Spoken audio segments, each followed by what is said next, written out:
Donc, bonjour à tous, bonjour docteur Madiara. Donc, la réunion commence maintenant. Et compte tenu du temps, je laisse la parole à Bertrand, le président, et après, je vais prendre la parole. Bertrand, à vous.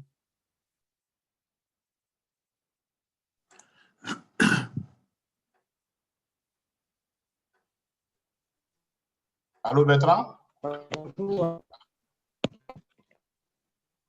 Oui. Bonjour à tout le monde et bienvenue à cette session francophone sur les défis et réponses communautaires pour assurer la continuité du service de la tuberculose et de la co-infection TB-VIH en contexte de COVID-19. La session vise à mettre en évidence, autour d'une table ronde interactive, les défis auxquels les organisations communautaires sont confrontées et comment celles-ci ont adapté leurs réponses pour assurer la continuité des services de tuberculose et de co-infection TB-VIH en contexte de COVID-19. Elle réunira les leaders de TRAPTIBI, le réseau de l'Afrique francophone de l'Ouest et du Centre contre la tuberculose, les responsables d'organisations de lutte contre la TB et la co-infection TB-VIH d'Alliance Côte d'Ivoire, et afin d'identifier l'état des lieux et les défis que pose l'impact de la COVID-19 sur les services de la TB et de VIH, de discuter des réponses et des stratégies communautaires pour assurer la continuité des services de diagnostic, de traitement et de soins en direction des patients affectés par la TB et la co-infection TB-VIH. Les conférenciers réfléchiront à différents problèmes de services communautaires et donneront leurs recommandations pour améliorer les politiques de prise en charge de la TB et du VIH en contexte de COVID-19. Je suis assisté à cette session par M. Félix Brou. Félix Brou est expert en santé publique, expert en suivi et évaluation. Actuellement, il travaille comme consultant pour le Fonds mondial Stop TB et il est également membre du comité directeur de TRAPTIBI. M. Brou, vous avez la parole.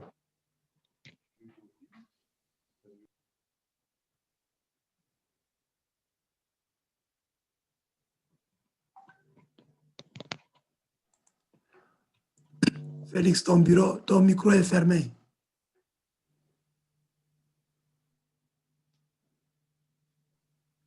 Donc, nous avons 3 présentations à faire. Merci au président Bertrand. Donc, la première présentation sera faite par Dr Madiara, qui est la directrice exécutive d'Alliance Côte d'Ivoire. Madiara va nous présenter un thème dont la réponse est « Réponse communautaire pour assurer la continuité des services de la tuberculose et du VIH en contexte de COVID-19 en Côte d'Ivoire ». Rapidement, je voulais vous présenter Dr Madiara. Elle est titulaire d'un doctorat d'État en médecine et spécialisée en santé publique. Elle totalise 19 ans d'expérience dans la lutte contre le VIH et la tuberculose. Elle travaille comme la directrice exécutive d'Alliance Côte d'Ivoire. Et je vais passer. Est-ce que c'est possible que vous ayez. Est-ce que vous pouvez partager déjà votre écran ou allons dans le faire ici? Dr Madiara? OK. Donc, on va laisser Dr Madiara faire sa présentation. Toutes les présentations vont se faire et après, on viendra au panel avec les questions. Donc, Dr Madiara, on vous laisse la parole. Merci, M. Brou Félix. Je voudrais saluer tous les auditeurs. Alors, donc, il m'est demandé de partager notre expérience en termes de réponse communautaire pour assurer la continuité des services de lutte contre la tuberculose et le VIH dans le contexte de la COVID-19. Diapositive. Alors, ce que je voulais dire, c'est que Alliance Côte d'Ivoire est une ONG nationale qui est récipiendaire principal des subventions du Fonds mondial en Côte d'Ivoire pour le volet communautaire sur la tuberculose et le VIH-Sida. Et comme nous le savons tous, la tuberculose demeure la maladie infectieuse la plus meurtrière du monde avec plus de 1,5 million de décès qui a été notifié en 2018 sur 10 millions de cas. Et depuis le 11 mars 2020, l'OMS a déclaré la COVID-19 comme une pandémie au regard du nombre de cas qu'on avait et des décès qui étaient survenus au bout de 3 mois. Alors donc, au niveau de la Côte d'Ivoire, nous avons été confrontés à plusieurs effets négatifs de la pandémie à COVID-19, avec aussi une montée du nombre de cas, même si le nombre de décès n'était pas aussi élevé. Mais en termes de conséquences, des mesures ont été prises par l'État face à la rumeur, à la stigmatisation qui était montante. On avait constaté aussi une baisse de la fréquentation des structures de santé et il y a eu aussi un renforcement de la vulnérabilité, de la précarité des cibles en raison de la perte de ressources, tout simplement parce que des mesures restrictives avaient été prises dans notre pays comme dans pas mal de pays, avec la fermeture des frontières, l'isolement du Grand Abidjan, les interdictions de rassemblement de plus de 50 personnes, certains commerces ou donc certaines activités du secteur informel avaient été suspendues et tout ceci a contribué à rendre vulnérables certaines franges de la population, surtout les cibles, les populations dont sont issues les cibles de nos programmes de lutte contre la tuberculose et le VIH. Et donc, face à cela, au niveau national, il y a eu un plan de contingence qui a été élaboré par le gouvernement, repris après au niveau du programme national de lutte contre le sida et le programme national de lutte contre la tuberculose, qui ont élaboré leur plan de contingence spécifique aux maladies. Et donc, sur cette base, nous, en tant qu'acteurs communautaires, dans le cadre de la mise en œuvre de la subvention de lutte contre la tuberculose et le VIH au niveau communautaire, avec tous nos partenaires impliqués, nous avons élaboré un plan de riposte communautaire pour pouvoir adapter nos interventions au nouveau contexte. Donc, l'objectif de ce plan était d'assurer la continuité des services aux personnes vivant avec le VIH et aux patients atteints de tuberculose et de contribuer à la réduction de la propagation de la COVID-19. Et donc, les cibles de ce plan étaient des personnes vivant avec le VIH, évidemment, les patients atteints de tuberculose, mais également les populations clés de nos programmes, les usagers de drogue et les populations vulnérables, les usagers de drogue, les détenus, les hommes qui ont des rapports sexuels avec d'autres hommes, les travailleuses de sexe, les femmes, les jeunes et les adolescents. Diapositive. Non, avant la survenue de la COVID-19, nous offrions un paquet assez compréhensif de services qui prenaient aussi bien en compte les services préventifs et promotionnels et les services de soins et soutien, donc sans restriction réelle, avec des interventions de proximité, des interventions de masse qui nous permettaient de faire des sensibilisations avec un grand nombre de personnes, là où les besoins se faisaient sentir. Nous avions également des interventions de lutte contre la stigmatisation et la discrimination. Et au niveau du paquet de soins et services, c'était vraiment toutes les interventions qui aidaient à retenir les malades dans les soins. Et nous réalisions également tout ce qui est recherche, index testing, donc vraiment sans limitation aucune. Dans la communauté, sur les sites prostitutionnels, dans les fumoirs et aussi en milieu carcéral. Avec l'avènement de la COVID-19 et les mesures restrictives qui avaient été prises et qui ont duré pratiquement 4 mois, avec le couvre-feu, comme je le disais, l'isolement du Grand Abidjan, les interdictions de regroupement, nous avons dû réadapter nos interventions donc pour respecter les mesures qui étaient dictées par les autorités. Donc, nous avons arrêté toutes les interventions de masse, les interventions de proximité qui regroupaient plus de 50 personnes et nous avons reconvertir un certain nombre d'actions sous forme de réunions virtuelles. Donc, les réunions de coordination que nous réalisions, par exemple, ont été organisées sous forme de réunions virtuelles. Avec le nombre de staff également qu'on avait, nous avons dû repenser et faire du télétravail pour nous permettre de continuer à assurer la gestion des programmes dont nous étions responsables. En termes de paquet de services, sur les autres aspects, donc au niveau des structures de santé, la sensibilisation par les autres canaux tels que les radios de proximité se sont poursuivis puisqu'il n'y avait pas de restrictions pour ce type d'intervention. Et au niveau des structures de santé, nos ASC ont continué à travailler avec des dotations en kit de protection pour leur permettre aussi de se protéger de la COVID-19. Ils ont reçu une formation. Nous avons pris en compte la vulnérabilité des populations, comme je l'indiquais tantôt. Beaucoup de petits commerces avaient été fermés, donc les patients issus infectés par la tuberculose qui étaient déjà fragiles sont devenus plus vulnérables. Donc, on leur a apporté un soutien en kit alimentaire, en kit d'hygiène.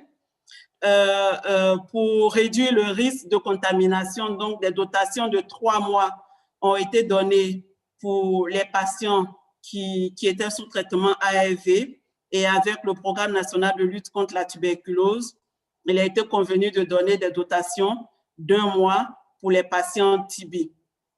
Les acteurs communautaires ont beaucoup plus travaillé puisqu'on ne pouvait pas se rendre facilement à domicile avec tous les risques qu'il y avait.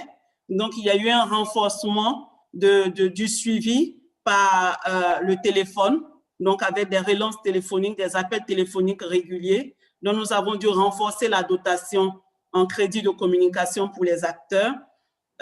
Nous avons également, pour permettre aux malades de venir prendre leur dotation de 3 mois pour les ARV, d'1 mois pour le traitement anti-tuberculeux, donc payer le transport des patients qui étaient les plus indigents afin de les encourager à venir prendre leur dotation. Au niveau des prisons, pour les détenus qui étaient déjà incarcérés, le risque ne se posait pas réellement, mais le risque provenait de ceux des nouveaux entrants. Donc, avec l'administration pénitentiaire, nous nous sommes accordés pour fabriquer donc, des locaux préfabriqués qui ont été donc construits, des locaux préfabriqués qui ont permis de recueillir donc, les nouveaux entrants, les détenus qui entraient nouvellement en prison, de les mettre en observation pendant 2 semaines et de faire le tri avant de leur permettre de rejoindre les autres détenus. Donc, 3 préfabriqués ont été mis à Abidjan, qui est la plus grosse prison de la Côte d'Ivoire, et 2 autres dans une autre prison à Mans, à l'ouest du pays. Et nous avons utilisé des canaux communautaires avec les griots et les muezzins pour pouvoir assurer, contribuer à la sensibilisation contre la COVID-19. Diapositive. Donc, en termes de résultats, vous pouvez le constater sur la courbe. Donc, en termes de... je ne vois pas. Il faut que je regarde la légende. Donc, la courbe en rouge. Excusez-moi, je ne vois pas très bien la légende. Alors, donc, c'est qu'il faut... La courbe en rouge, c'est le perdu de vue. Voilà. La courbe en vert, c'est les nouvelles inclusions. Les nouvelles inclusions. Alors, globalement, ce qu'il faut noter, c'est que vous vous rendez compte que dans la période, nous avons eu, puisque c'est en mars que les cas ont commencé à monter en Côte d'Ivoire, et c'est le 18 mars que le pays a mis en place toutes les mesures restrictives. Donc, vous réalisez que pendant le mois d'avril, il y a eu quand même un pic en termes de, donc une montée du nombre de perdus de vue, et les notifications, donc les nouvelles inclusions ont baissé. Mais avec la mise en place de notre plan, notre contingence et notre riposte avec les interventions que je viens d'évoquer, nous avons pu assez rapidement dans le mois de mai rattraper tout ce qui avait été perdu pendant le mois d'avril. Diapositive. Concernant également la contribution des acteurs communautaires, donc avec l'ensemble des actions qui ont été réalisées, en comparant les résultats des premiers semestres d'une année à l'autre, nous nous rendons compte que la tendance à la hausse en termes de contribution des acteurs communautaires qui était attendue n'a pas été vraiment impactée, puisque assez rapidement, nous avons pu nous organiser, adapter notre manière de travailler et assurer la continuité des services qui étaient offerts aux populations en termes de contribution des acteurs communautaires. Au niveau de l'évolution des perdus de vue, bien qu'il y ait eu une légère augmentation du nombre de perdus de vue, cela reste quand même dans des proportions assez acceptables. Diapositive. Alors, donc, en termes de défis, nous avions eu au début de l'épidémie de COVID-19, donc pendant les mois de mars et avril, d'énormes difficultés d'approvisionnement en masques pour les acteurs communautaires afin de leur permettre de continuer donc le travail. Donc, nous avons dû nous rapprocher du ministère de la Santé pour voir comment obtenir quelques dotations pour permettre aux acteurs d'avoir un minimum de protection, ce qui n'était pas très évident. Après, toute la question sur la qualité même des masques que devaient utiliser les acteurs communautaires s'est posée. Fallait-il leur donner des masques chirurgicaux ou utiliser des masques réutilisables avec en tissu? Et après, toute la question même de la gestion des déchets occasionnés par les masques, nous avons vu parfois dans certaines communautés où, en raison du déficit de masques, certains masques avaient été récupérés dans les déchets, lavés, réconditionnés par les communautés elles-mêmes pour être réutilisés, avec tout ce que cela comportait comme risque. La deuxième contrainte a été l'adhésion des populations aux mesures préventives.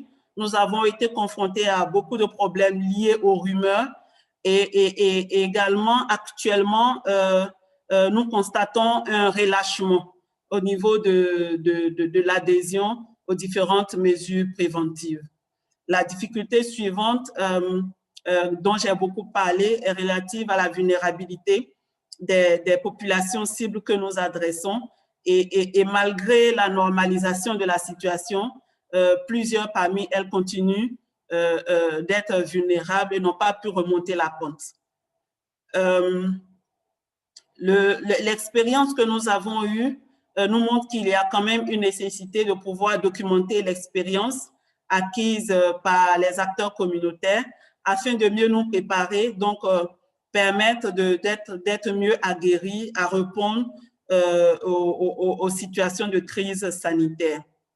Et la pandémie à COVID-19 également nous a obligés à faire un bond qualitatif en termes de progrès technologiques, puisque nous avons dû tous innover pour pouvoir, dans l'utilisation des nouvelles technologies de communication, en pensant à des rencontres virtuelles, le télétravail, et actuellement, dans le cadre de l'élaboration, donc dans la finalisation de la proposition au Fonds mondial, nous avons essayé de valoriser cela en réduisant les coûts de formation pour certains ateliers, des réunions. Donc, nous sommes dans la perspective vraiment de capitaliser tous ces acquis dans le travail quotidien que nous réalisons. Et peut-être pour revenir sur la documentation, avec l'Institut de la société civile pour l'Afrique de l'Ouest et du Centre, il y a toute une réflexion sur la documentation des bonnes pratiques communautaires en matière de lutte contre la COVID-19. Diapo. Voilà, donc en termes de recommandations, pour nous, c'est vrai que dans nos contextes africains, et comme vous le savez tous, nous nous sommes rendus compte qu'il y a très peu de mortalité donc liée à la COVID-19 comparativement à ce qu'on peut voir, constater en Europe et en Amérique. mais cela ne veut pas dire que le problème est totalement résolu. Et on l'a bien vu dans le cadre même de la tuberculose au début du siècle précédent, quand la tuberculose était très active dans les pays développés, elle était pratiquement inexistante dans nos pays. Et actuellement, nous sommes dans la situation inverse. Donc, cela nous montre qu'il est nécessaire de poursuivre la mobilisation des efforts. Donc, pour nous, les ressources ne sont pas seulement les ressources financières, mais également les ressources humaines et matérielles pour continuer à lutter donc, contre la COVID-19. Et nous nous sommes rendus compte pendant la période de la pandémie qu'il y a eu beaucoup d'infrastructures. Donc, il y a eu une forte mobilisation avec des infrastructures spécifiques à la COVID-19 qui ont été mises en place, telles que les centres autonomes de dépistage. Et également, les gouvernements ont pu mobiliser beaucoup de ressources. Alors, pour nous, toute la réflexion, le plaidoyer que nous essayons de faire, c'est de voir comment ces centres de dépistage autonomes peuvent aussi prendre en compte la question de la tuberculose, comment ces centres peuvent prendre en compte le dépistage de la tuberculose et également les ressources mobilisées peuvent servir à des maladies comme la tuberculose qui sont sous-financées. L'autre recommandation, c'est vraiment le changement de paradigme sur les questions de dispensation communautaire, les approches centrées sur les patients. La lutte contre la stigmatisation et la discrimination, pour nous, est une action importante dans le contexte de la COVID-19. Et enfin, pour nous, il apparaît important, vu les relâchements, les réticences, les rumeurs que nous avons constatées, dans un tel contexte de pandémie sanitaire, de pouvoir quand même instaurer une bonne communication avec les communautés et mettre en place des cadres de dialogue afin de s'assurer de prendre en compte l'avis des populations et d'avoir leur pleine adhésion dans l'ensemble des actions qui vont être développées. Diapositive. Donc, je voudrais, sur ce, remercier l'ensemble de nos partenaires. Diapositive. Merci. Ils sont là, les partenaires. Merci, Dr. Madiara. C'est très brillant, votre présentation, et c'est toujours un grand plaisir de suivre les travaux d'Alliance Côte d'Ivoire. Je vous remercie. On reviendra avec ce mot-clé que vous avez donné là, prendre la vie des populations, prendre la vie des bénéficiaires. Et nous reviendrons dans la séquence des questions. Nous prenons actuellement notre deuxième panéliste. Il s'agit de M. Félix Brou, qui présentera... je vais d'abord présenter M. Brou une fois de plus. M. Brou, il a plus de 15 années d'expérience dans la lutte contre le VIH, la tuberculose, les questions relatives aux obstacles de genre et droits humains dans l'accès aux soins de santé, des populations clés au service du réseau multi-pays DRAP-TB. DRAP-TB, c'est un regroupement, comme je l'ai dit, de 12 réseaux d'organisations de lutte contre la TB et d'associations d'anciens patients de TB en Afrique francophone de l'Ouest et du Centre, dont la mission est de renforcer les capacités de ces organisations membres, de mener des actions de plaidoyer, de mobilisation des ressources pour renforcer la lutte contre la tuberculose en Afrique subsaharienne francophone. Monsieur Brou est consultant international en santé publique et renforcement des systèmes communautaires. Et en plus, il est le point focal de DRAP-TB pour le Canada et l'Amérique du Nord, dont la présentation de M. Brou est concentrée sur l'état des lieux des défis que pose l'impact de la COVID-19 sur la continuité des soins aux patients TB dans les 12 pays francophones de l'Ouest et du Centre. Il va dresser le portrait des réponses et stratégies adaptées par les PNLT et les organisations de la société civile engagées dans la lutte contre la TB pour assurer la continuité du diagnostic, des traitements et soins aux patients, et fera quelques recommandations en vue d'améliorer les politiques nationales pour la continuité des services TB dans la région d'Afrique francophone. Monsieur Brou, vous avez 10 minutes. Merci, Monsieur le Président, pour cette longue présentation. Donc, on passe directement au plan et je dirais même à la diapo suivante. Donc, on va présenter la méthodologie, les résultats. Diapo. les résultats de notre étude et puis on présentera les recommandations. Diapo. Alors, DraftTB a fait une étude, une sorte d'évaluation rapide. Comme vous le savez peut-être, en début de la crise de Covid, il y a StopTB et d'autres partenaires qui ont fait une évaluation de la situation dans tous les pays du monde. Il y avait 2 ou 3 pays en Afrique qui ont participé. Donc, 6 mois après, soit en septembre, donc on voulait voir si la situation a évolué, si elle s'est améliorée ou pas. Donc, on a fait une analyse qualitative via un questionnaire SurveyMonkey en ligne du 14 au 23 septembre dans 12 pays, après une analyse documentaire. Diapo, s'il vous plaît. Donc, sur les 12 pays qui ont été contactés, qui ont reçu le questionnaire, il y a 7 qui ont répondu à ces questions-là. Diapo, s'il vous plaît. Alors, donc, les résultats de l'enquête, c'est que globalement, et ça, Dr Madera vient de le dire, dans 86% des pays, en tout cas les 7 pays qui ont répondu, les patients évitent d'aller dans les structures de santé parce qu'ils ont peur de la COVID. Et quand on sait que COVID et TB sont stigmatisés parce qu'ils ont les mêmes signes, on se rend compte que parmi ces patients-là, particulièrement pour aller dans les CDT, 71%, en plus de la peur de la COVID, 71% évitent d'aller dans les CDT pour d'autres raisons, comme par exemple l'éloignement des centres de santé, l'éloignement, disons, les difficultés financières, les moyens de transport qui sont réduits, et puis les mesures du gouvernement, surtout la quarantaine, parce qu'ils se disent que s'ils ont la COVID, ils vont être mis en quarantaine, ils ne pourront pas aller au travail, donc la famille va manquer, disons, la seule source de revenus. Diapo. Sur d'autres résultats,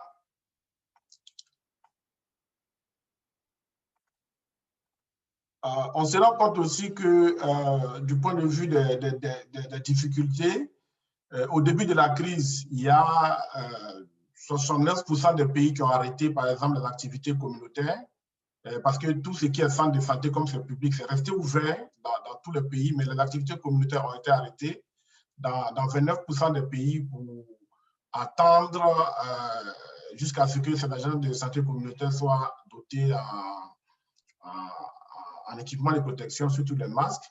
Mais même quand ces agents ont repris, ou pour ceux qui ont continué, on remarque jusqu'à septembre que dans 57% des pays, ces agents de santé communautaire ils font leur travail, comme aller dans la communauté, faire la sensibilisation, faire les visites à domicile, faire les recherches actives des patients. Ils vont même à domicile pour remettre les antituberculoses aux patients, et Dr Madera l'a dit.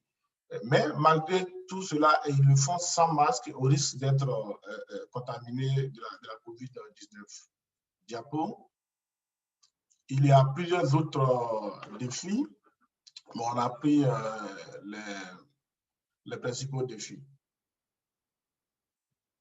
Alors, il y a des réponses, des stratégies qui ont été adoptées généralement par les ONG, les organisations communautaires comme Alliance, on le verra tout à l'heure avec ARTC. Donc, on a gardé la grosse difficulté qui est la baisse de la fréquentation des centres de santé. Et puis, dans la diapo suivante, on verra sur les questions d'équipement de l'agent de santé communautaire. Donc, la stratégie qui a été adoptée par plusieurs pays, mais beaucoup de pays, surtout beaucoup de réponses viennent de la Côte d'Ivoire. Donc, en centre de santé comme en communauté, l'idée, c'était de faire en sorte pour maintenir le lien au traitement et à l'observance des patients qui sont déjà en traitement. Donc, ils ont maintenu les agents de santé communautaire sur les sites et ces agents-là étaient chargés de sensibiliser les patients qui arrivent sur la COVID et puis la TB. Ils ont doté les patients de médicaments antituberculeux, et on voit ça va de 1 mois à 3 mois, dépendamment des pays. Généralement, cela est fait en Côte d'Ivoire, en Guinée, au Tchad. Ces pays-là ont repris, ils ont continué jusqu'à aujourd'hui, depuis le mois de juin. On voit aussi que dans certains pays, les PNLT et les agents de santé communautaire ont mis des dispositifs de lavage des mains. Et puis, par exemple, la Côte d'Ivoire, pour toujours susciter et rassurer les patients, ils ont fait la distribution de kits d'hygiène aux centres de santé, mais ils donnent des kits alimentaires aux patients. Diapo. Maintenant, en communauté, toujours pour augmenter la fréquentation, si on prend par exemple le cas de la Côte d'Ivoire, ils ont augmenté les crédits d'appel aux agents de santé communautaire pour qu'ils puissent rester toujours en contact avec les patients, donc s'acquérir des nouvelles pour voir s'il ne manque pas de médicaments, pour leur rappeler leurs rendez-vous et autres. Et ils ont distribué des kits d'hygiène et kits alimentaires, comme je l'ai dit, mais ils ont utilisé les hommes publics, les artistes, les leaders religieux, les leaders communautaires pour sensibiliser la communication, la population, pour que celle-ci puisse retourner dans les centres de santé pour non seulement aller se faire dépister contre la TB, mais également pour toute autre maladie comme la COVID. Diapo. Alors, le rapport est assez grand, il y a plus d'éléments détaillés dans le rapport, mais pour les besoins de cette présentation-là, on a pris les éléments essentiels. Il y a ce qui se fait, par exemple, dans les prisons, il y a eu et puis auprès des patients TBMR. Donc, en termes de recommandations, on a pris trois recommandations ici. On se rend compte avec la présentation d'Alliance et puis ce qu'on vient de voir dans la présentation avec l'étude des DRAF, qu'il faut donner des moyens aux agents de santé communautaire pour qu'ils puissent assurer non seulement la continuité des soins pour ceux qui sont déjà sous traitement, mais faire en sorte que pour les patients qui ne viennent pas, pour la baisse du taux de fréquentation, ils puissent venir, et puis renforcer la mobilisation sociale, la communication et le plaidoyer, comme cela a été fait en Côte d'Ivoire, par exemple, pour qu'on puisse encourager le retour des patients dans les services de diagnostic et de traitement de la TB. Diapo. Donc, voilà, ça a été bref. Je vous remercie. L'étude a été réalisée par DRAF, mais c'est grâce au financement de Alliance via Expertise France, dans le cadre d'un projet déjà qui est réalisé par Alliance avec DRAF dans 4 pays qu'ils appellent RECAP TB. Merci, Monsieur le Président. À vous. Merci, Monsieur Brou. Je vous laisse introduire la RDC, s'il vous plaît. Oui, merci. Alors, le prochain panéliste, Dr Aimé Luando Mboyo, il est le directeur pays de EDPAF, qui est Elizabeth Glaze Pediatric AIDS Foundation en République démocratique du Congo. Aimé est docteur en médecine, est spécialiste en santé publique, mais il a aussi une maîtrise en contrôle des maladies. Il a plus de 20 ans d'expérience dans la lutte contre le VIH et la tuberculose en RDC. Et il a aussi travaillé en Guinée et au Mozambique. Il est membre du groupe de travail international de l'OMS sur la tuberculose pédiatrique. Il coordonne actuellement un programme pays avec plusieurs projets, dont le projet CREP TB qui dispose d'une forte composante communautaire. Il est auteur ou co-auteur de plusieurs publications sur le VIH et la tuberculose. La dernière est un abstract qui a été accepté pour donc, une présentation orale à cette conférence même, donc, disons la semaine prochaine. Docteur Aimé, c'est un plaisir de te connaître aujourd'hui et je te laisse la parole. Tu as 7 minutes, s'il te plaît. Merci beaucoup. Merci. Alors, salut à tous. Je voudrais d'abord remercier les organisateurs pour l'invitation qui nous a été lancée pour participer à cette importante réunion. Nous avons 7 minutes et nous allons essayer de résumer l'essentiel de notre communication. Alors, nous allons échanger avec vous principalement sur la manière dont les activités communautaires TB et VIH ont été impactées par la pandémie de la COVID-19 et comment les équipes, et principalement les équipes du projet CapTB, ont réagi en collaboration bien sûr avec les clubs des Amis d'Amiens pour tenter d'atténuer l'impact de cette pandémie en RDC.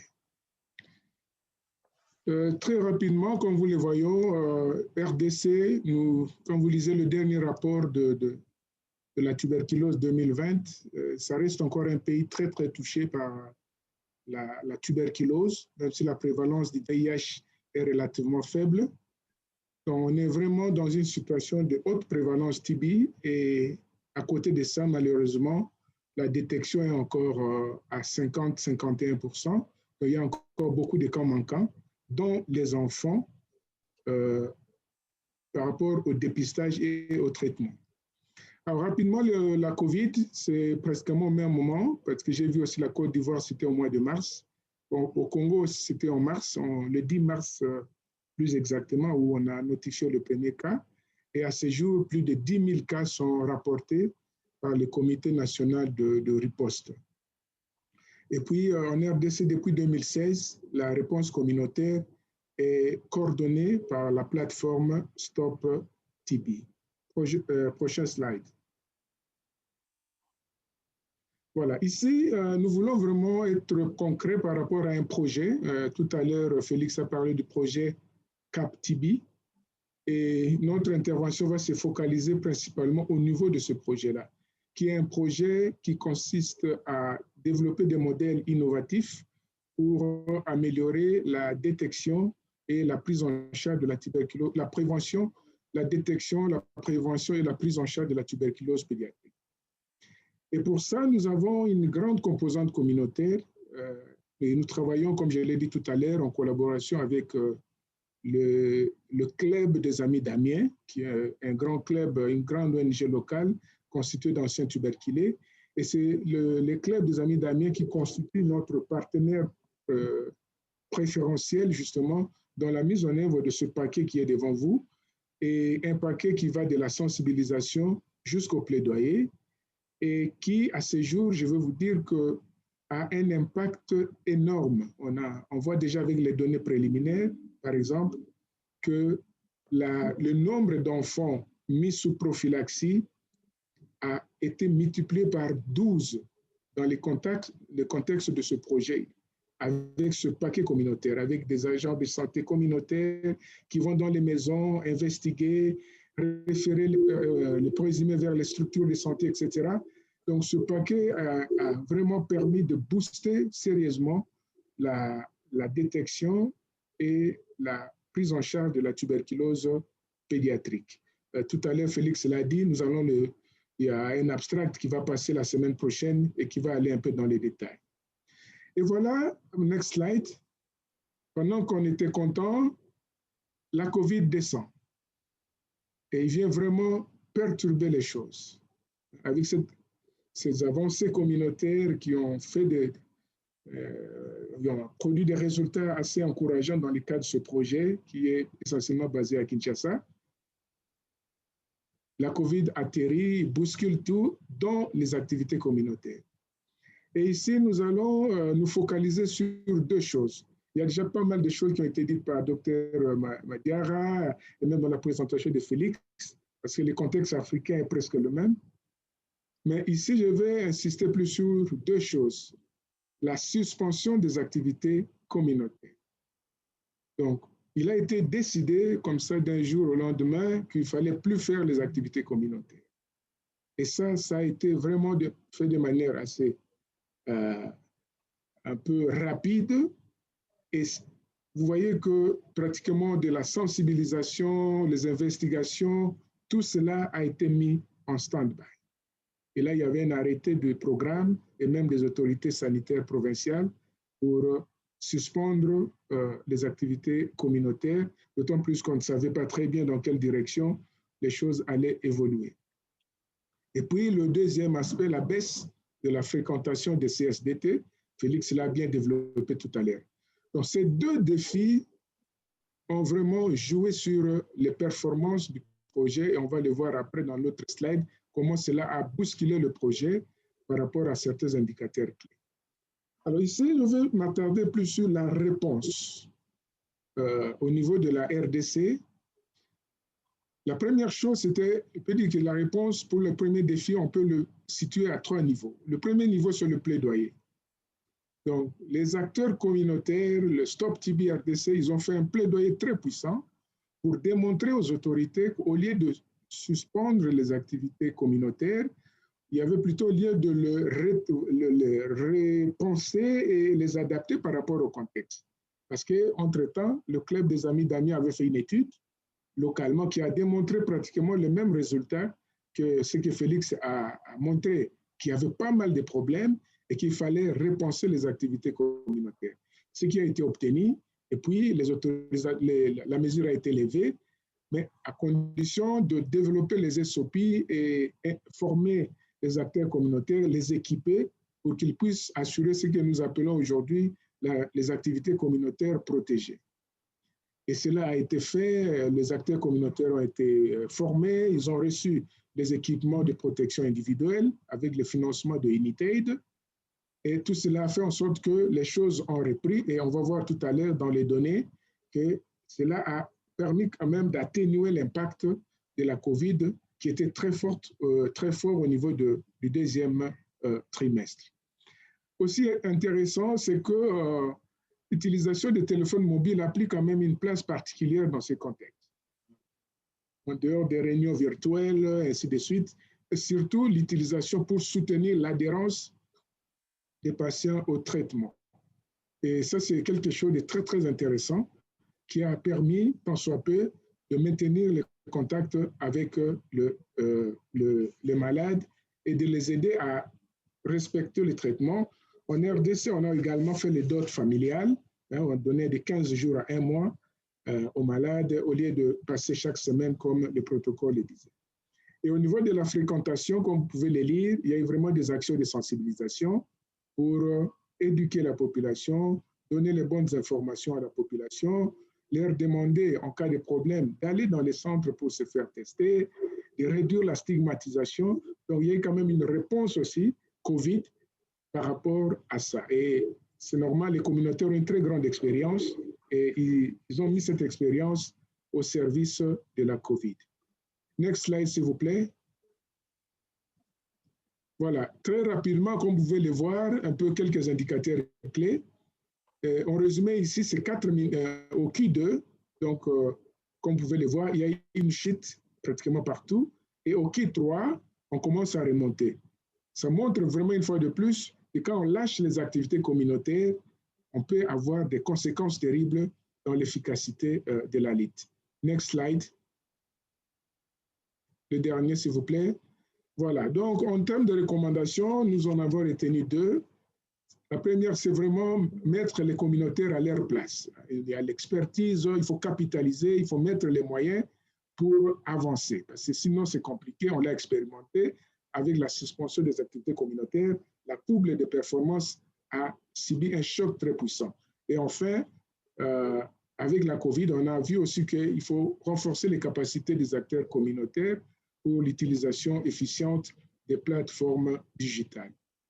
Voilà ce que nous avions pour la présentation. Le dernier slide, c'est juste un remerciement et de nouveau un grand remerciement à Unitaid qui est en train de financer ce projet CapTB dans les contextes de la RDC.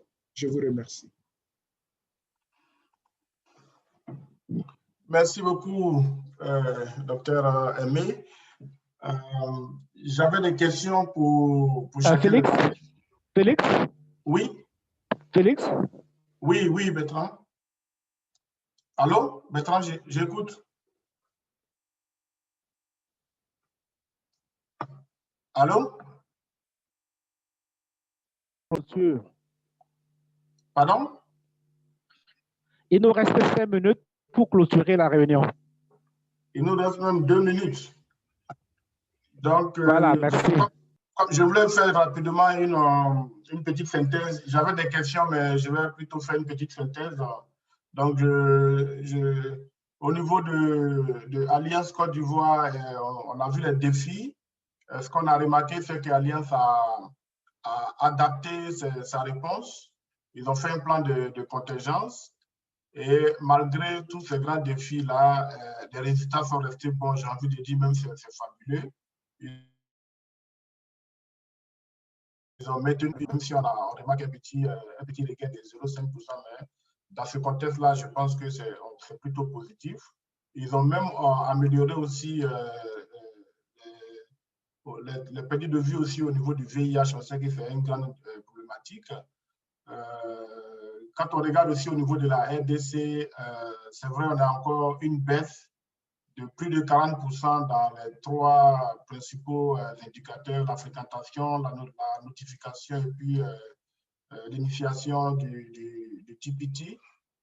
La question que j'avais voulu poser, mais on n'a plus le temps, c'est comment on peut capitaliser les plateformes électroniques, en tout cas pour continuer les activités communautaires comme c'est vers là que nous sommes en train de partir. Peut-être qu'on laisse cela comme réflexion. L'autre question aussi, c'était de voir, au vu de tout ce qu'on a vu comme baisse de fréquentation, si on regarde les données, peut-être qu'on aura aussi une baisse dans la notification générale. C'est comment on fait en termes de plaidoyer pour que dans toute la sous-région, on puisse booster en tout cas la fréquentation et la notification, mais malheureusement, on n'a pas le temps. Je voudrais sur ces mots passer la parole à Bertrand pour conclure cette réunion et pour qu'on puisse rester dans les 45 minutes qu'on nous a allouées. Allô, Bertrand, à toi. Allô? Oui, je vais terminer en remerciant les présentateurs. C'est un très grand bonheur pour nous de suivre l'expérience de la Côte d'Ivoire qui est pionnière pour valoriser la contribution communautaire et apporter des indicateurs très tangibles pour montrer comment le modèle communautaire se passe bien. Je remercie la RDC qui nous dit, et c'est impressionnant, que chez les enfants, la mise sous prophylaxie des enfants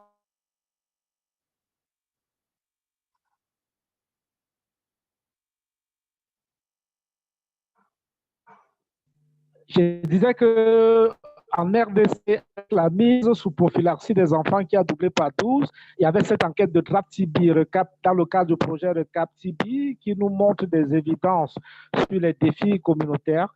Donc, sur ce, je voulais remercier tous les panélistes et dire que nous allons publier les PowerPoints de cette réunion-ci pour que toute l'Afrique et toute la communauté mondiale puissent bénéficier de l'expérience francophone. Je vous remercie encore et merci d'avoir participé. Bonne soirée. Merci.